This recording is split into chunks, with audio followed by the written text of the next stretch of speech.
Hi, and welcome to another edition of Spirit of the Valley. I'm Judy McEwen, and I'm very lucky today because we have someone on this show that you all probably know one way or another. And before I have to tell you any more, you don't have to get the kids to leave the room because she's on a whole different tack right now, related to what you've known her for, and we've all had some very funny evenings with Cindy Pierce. But this is something she's branched out into in such a big way, and to me, a critical way, because the topic you know so well and articulate so well should hit every age. And for a while, it was an adult-only situation. Right. So you're getting into all ages now. I am. Taking it on the road. I think after writing the book, Finding the Doorbell, Yep. Sexual Satisfaction for the Long Haul, and getting a response from the show, really inspired people to say, you know, I wish my college-age kids could hear about this. So I started talking to them, first my nieces and nephews and their friends How did they do Dartmouth. with that? Was it hard Pretty with well. family? I think embarrassed. You know, at first like, oh, is this going to go well? And then when the information comes out and their friends are so grateful, they were right. Okay. They were I was gonna behind think it. Behind Aunt Cindy might be. it. Yeah, a hard place I'm a little bit of a liability. They're grateful I'm not their mother, for sure. And so I started talking to college students. Then I got into an agency. Now I have a new agency. I just started with Kirkland Productions. And so traveling around to colleges, then you realize, wait a second, this information really should happen in high school. But you can't talk about this stuff in public high school. Right. So I indirectly address various things that sort of lead to the sexual things and the alcohol things. But private high schools, the Sharon Academy, Michael Livingston at the Sharon Academy got me. Who was an old friend, colleague of yours. Yes. Taught me how to be a teacher. Full disclosure, I worked at Marion Cross when Cindy was a first grade teacher. Right. And when I next saw her, I almost fell over because the Quite a transition contrast. had been quite interesting and fabulously funny, but at the same, I'm sorry, go ahead. But Michael got me speaking to the Sharon Academy. I was reluctant at first. I said, I can't speak to high school students. That would be a little dicey. But I was able to do that, and then I'm at Kimball Union Academy fairly regularly. I speak at Burke Mountain Academy. Love it. And Hanover High School, I've been able to do a different version of it for public school. And they must have to approve it and see it ahead? Well, not necessarily. They just give me my limits, and I work within them. They trust you. And sometimes they're in the back room. My friend Chris Seibel's in the background, like, get the hook. You're over the edge there.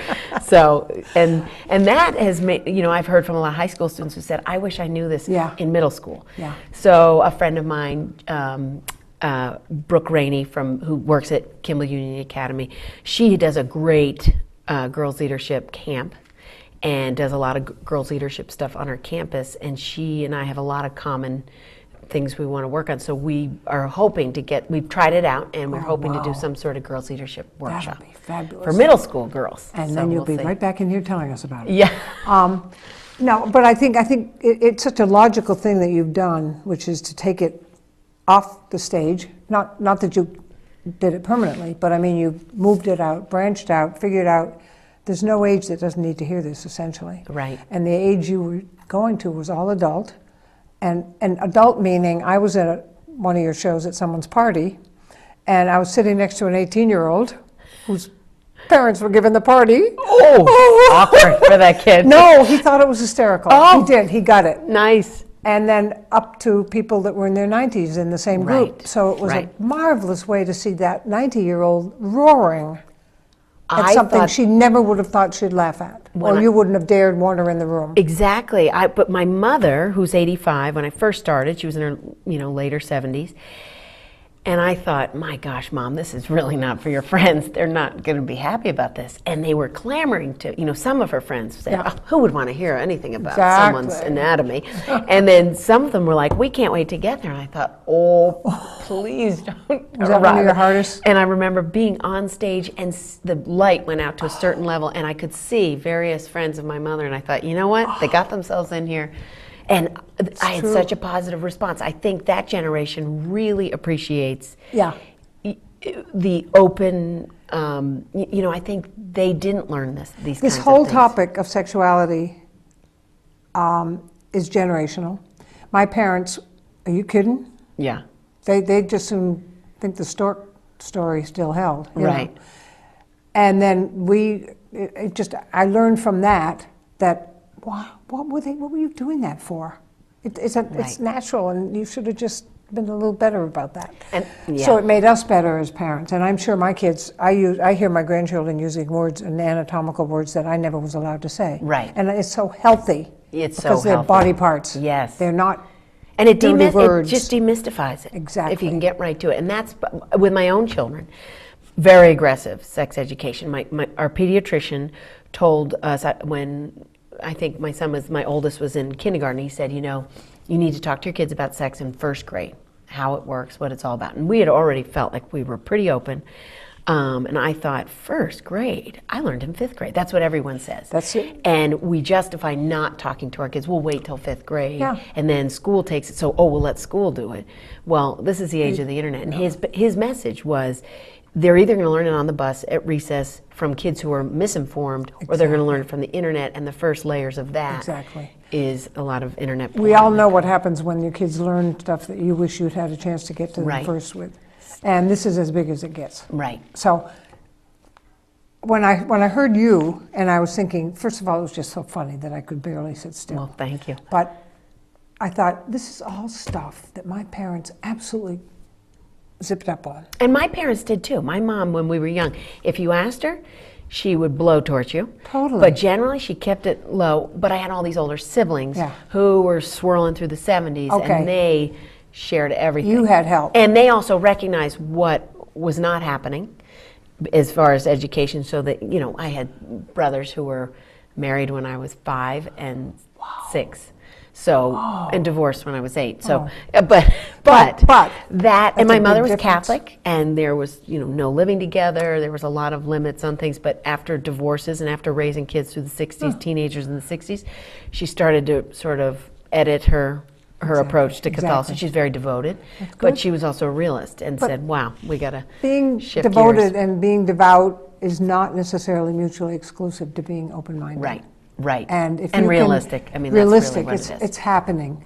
I remember being with a professional who was helping my eldest through some tough times, and we were concerned that she and this guy would be doing something wrong Right. in our house or in the car. She said, "They can do it anywhere they want, honey. They can go to the supermarket parking lot." Yes. She said, "Stop thinking about it just here. You can't leave them alone in the house."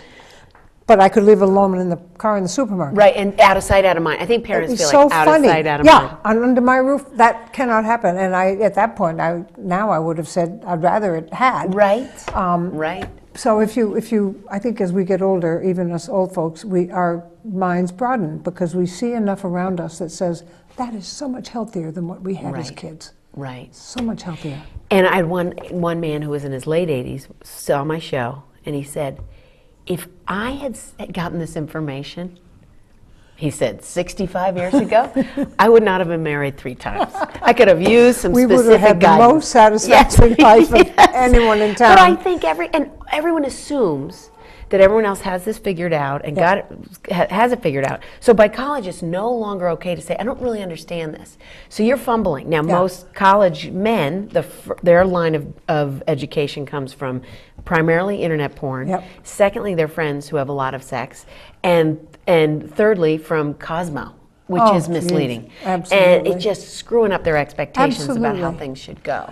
So in any case, or as with anything else, having someone who knows what they're talking about, do it in a way, not in a preachy, serious, hush-hush taboo almost kind of way, but laughing about it. Yeah, yeah. You had and being people able to laugh at on- myself. yeah, you inspires were others. laughing at yourself. Yeah, So the humor makes everything okay. Yeah. And they're obviously suddenly hearing words they didn't expect to hear, but they're seeing you up there. And she's one of the most animated stage presences you help will ever myself. see. She's just all over. I can't begin to imitate her, but it just adds and enhances so much to it. But when you hear it done by someone like yourself, who knows what you're talking about for one thing, no misinformation there, and then you're actually having fun with it. Right. And you're opening 'Cause I'm it up to behind being it, yeah. healthy. It's okay to talk about it. You don't have to call it whatever you call it down there. Right, You right. don't need to make up names. It is Language what it is. the big thing. Yeah. And it's our body. Right. You can say elbow. You ought to be able to say everything else. Yeah. So I took that away from you Right. because I Was brought up in a very staid household. My own kids will ask me unbelievable questions because I got to them in first grade. Yeah. And I remember the last one was in first grade and the oldest was in fifth grade. And it came up and I said, well, here we go. Now I'm going to explain. So I go to explain and the older ones are like, here we go again. I said, oh, you're welcome to shoo right along here. You go ahead. And they're like, no, that's okay. We'll listen. We'll humor you. There's lots of review. And every few months you should, basically you need to teach your kids and then every few months review to make sure they have the right information. Right. So this was one of those times it was going to be the big, here's how it rolls. And I get right after. And the funny thing is I'm so comfortable and so open and I get myself, way out there and inevitably one of my kids will ask you a question that will take me way over, and it's like, whoa, here we go. Very specific things about their own parents. I'm like, yikes, because they're in first grade and they have no filter. They don't have a filter, and they're curious as all get out, right. and that's when they ask the questions. So we answer everything very openly, and then by the time they're in fourth and fifth grade, we have been in the diciest territory. You've done it. And we say, this is family science. Can't talk to your friends about this because not all families teach Exactly this. right. And my kid's like, are you kidding? I'm too embarrassed to tell my kids that my mother talks to me about this stuff, that tells me this stuff. You were safe. It wasn't hard for them to keep But that going. it is hard. You don't know many families. I don't know many families. It's getting better, but a lot of families are open, but they think they're open, but they're waiting. Back. And they're waiting for the right time. You can't wait. You have to dive in. I fortunately had kids who did ask a question and I just went after it like nobody's business. But most people are just waiting for the question. They're really not. You have to be aggressive. Proactive. And I think the other thing that I think is a myth to some degree is, just answer what they ask you. To a point, yes. I've made the mistake in some place you have to do that. Yes, just answer what they. But you really have to give it to them early. And the way people justify is they say, the world is such a scary place. I want to preserve their innocence. They're actually doing the exact worse, the exact opposite. It's much worse. This idea of there's always people justify not talking about their own discomfort is the biggest issue. Of course. And the protecting of innocence is the worst thing you can do because if you can educate them, then they can manage and navigate much more easily. And also by the time they're going off to college, I don't really want my kid going off to college as an innocent little babe in the woods because that's when they're the most vulnerable in alcohol and sex and drugs, everything. Right. So give them that ahead of time. Give them, it's almost like ammunition to be able to cope. It is exactly. It's exactly that. And that's what I felt. I think what's driven this whole thing is my siblings were so open with me. Each one of them in different ways shared. I was an aunt at 12, so birth was on the scene early in my life. Wow. I was exposed, and the exposure made me actually take everything more slowly and much more carefully and look at things. So really education is, people think, the whole idea of abstinent only in college. I've been at some schools in the Midwest. One particular school where I met with a group of women who knew people who were sexually active on their campus, who came from families that repressed so much, but they had never heard of condoms. Yep. Never heard of them. Not that they hadn't used them. And that to us in this part of the country, that is completely foreign. Absolutely. But you're going to be thrown into the deep sea in college. And you have been, and I'm going to show if the camera picks this up or not, I don't know, but I was blown away by how many colleges Cindy has spoken to, because when you look at a list like this, 2 pages printed off the internet, and some of them are duplicated go back to the she gets schools. invited back, which is all good.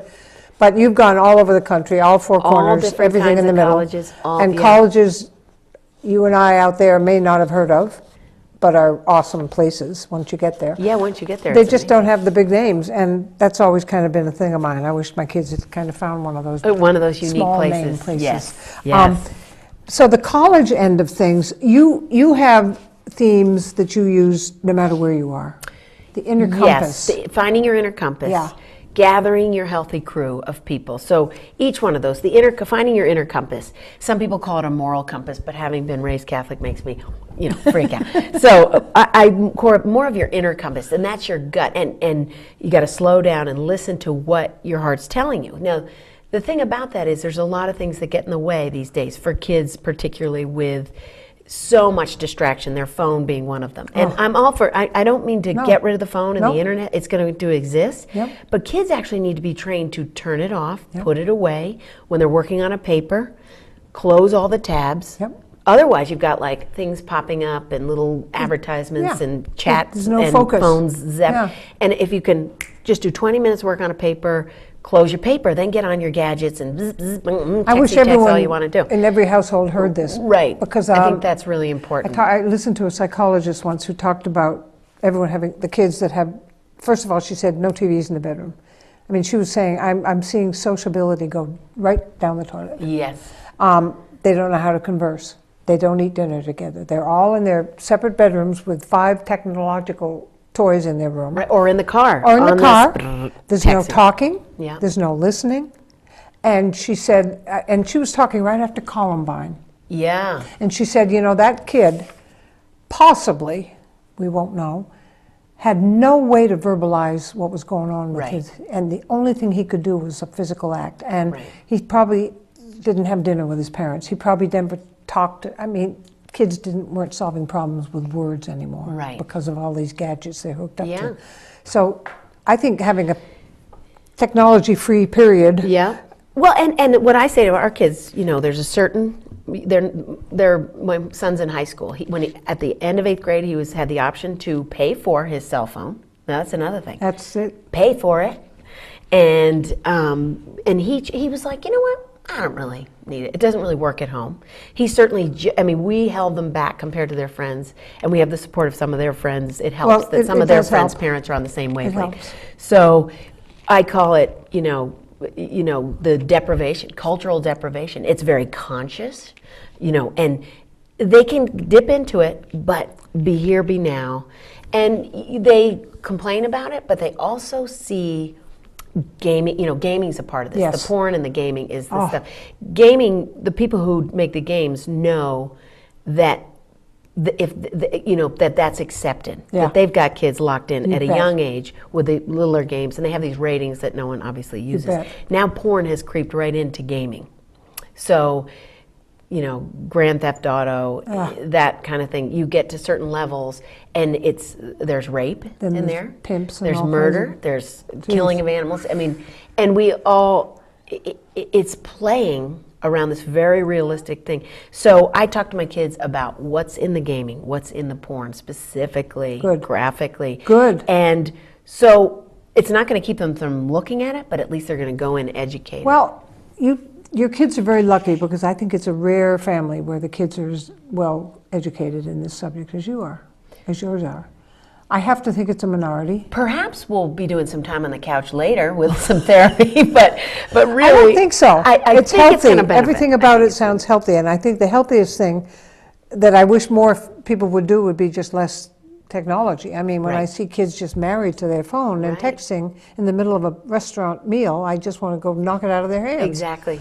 I saw a young man recently. We were at a place where they were obviously celebrating their grandfather's birthday, and he probably was 85. And he didn't want to be there. He was probably 14. And it was a couple of families of this grandfather. And he spent the whole meal Yeah. down here texting. And I thought, first of all, it's rude. Yeah. Second of all, you haven't said a word to your grandfather all during this night. And this man is valuable. Mm-hmm. And you're not hearing maybe an interesting Right. story or And you'd hope the parents would say it's not allowed. I think parents also can't help themselves. They see all this technology. They themselves want to be hip parents. They want to be normal. They want their kids to be popular. And so if they feel like their kid's going to be left out of something because they don't have technology, and there is a point. I mean, my kid missed a shorts order because he wasn't on Facebook. So Okay. finally we held him back. So it was like, okay, now, and then he came up with a reasonable amount of time to spend on Facebook. So there's a lot of negotiation, but without me checking. And part of that, we also do this Parenting on Track. Vicki Hofel, she Okay. wrote a book called Duct Tape Parenting. Yeah, I that's read just it. came out. Your comment. Your That is Facebook. the base of most of our family. You know, we have family meetings. We talk about these things and we This is negotiate what every these things. counselor will tell you. When we were having issues at one point, she said, have a family meeting. Get the things said, and Right.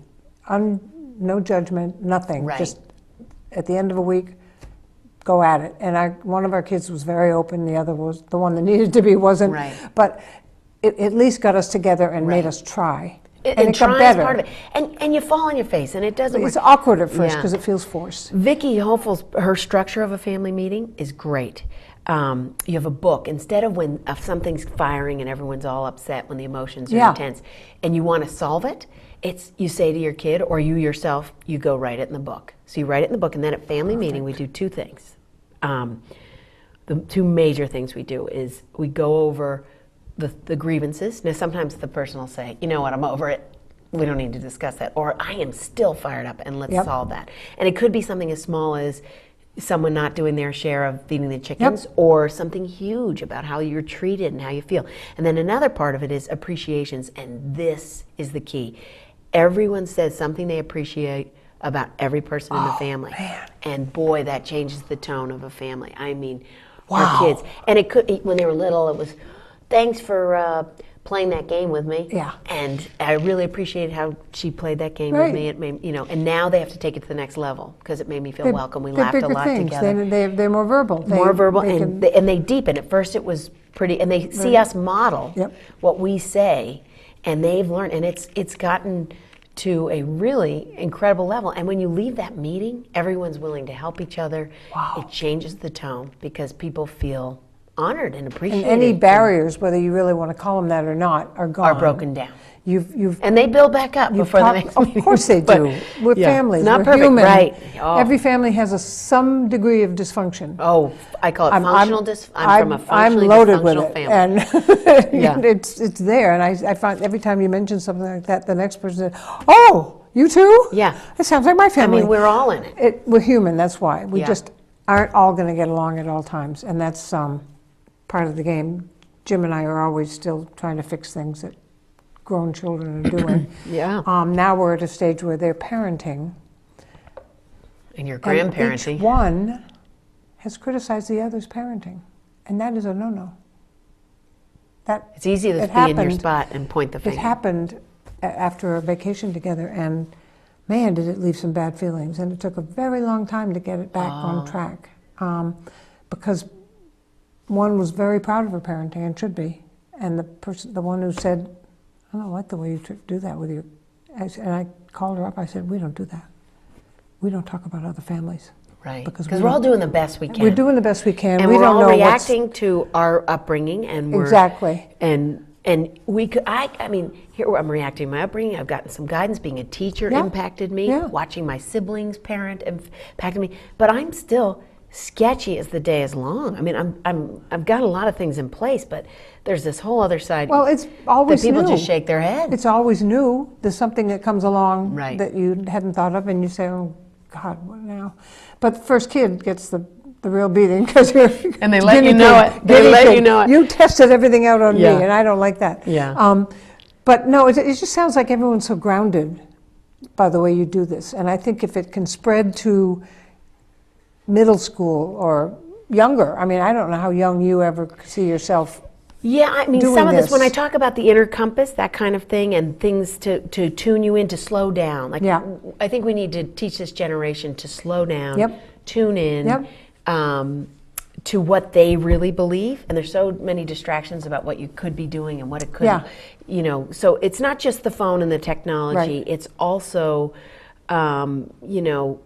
just so many options. Kids, there's so much choices. Too many choices. More than I ever had. The example I always give is going into to Staples and choosing a pen.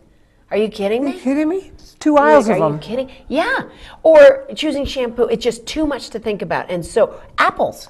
I About even 15 have trouble kinds on of a big apples. menu. I Right. just want to say, someone pick something for Yeah. me, please. So This is- things are so, Yeah. when we were young, the condiments we had were ketchup or mustard. Exactly. And now it's salsa or tapenade, all these little Exactly. things. And these kids are tuned into that. It's just a But lot. and a lot of negative choices. I mean, these are confusing choices sometimes, Right. but I didn't grow up in a drug-infested society.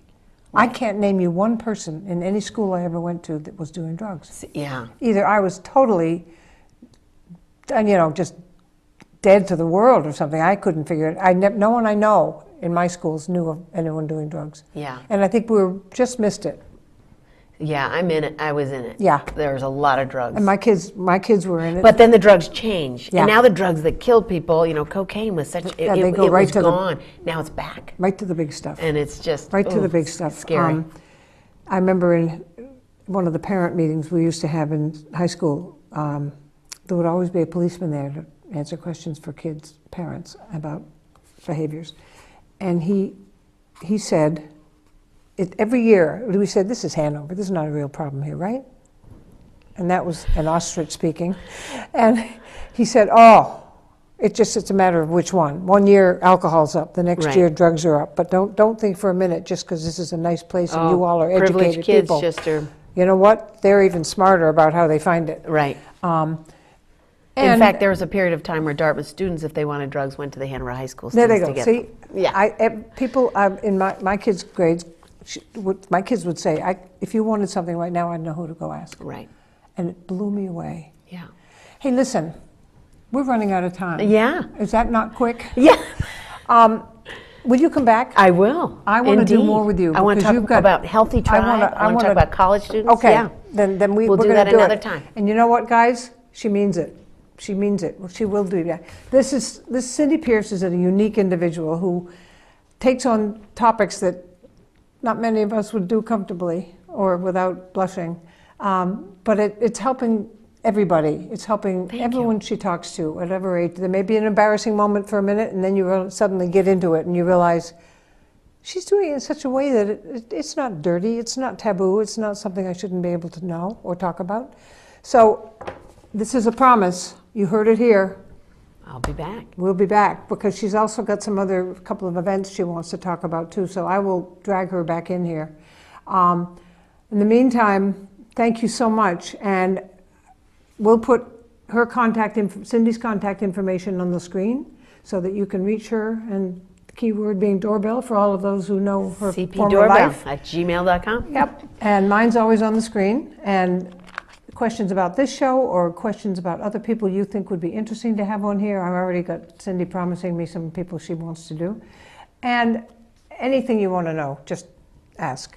So thank you so much, and we'll be seeing Cindy soon because I've locked her in. She said it in front of both of you Everyone. watching, or all of you watching, however, whatever tonight is. But so goodbye for now, but not forever, because Cindy is on our trail. All Thank right. you, Cindy. Thank you. Fun. Great to be here.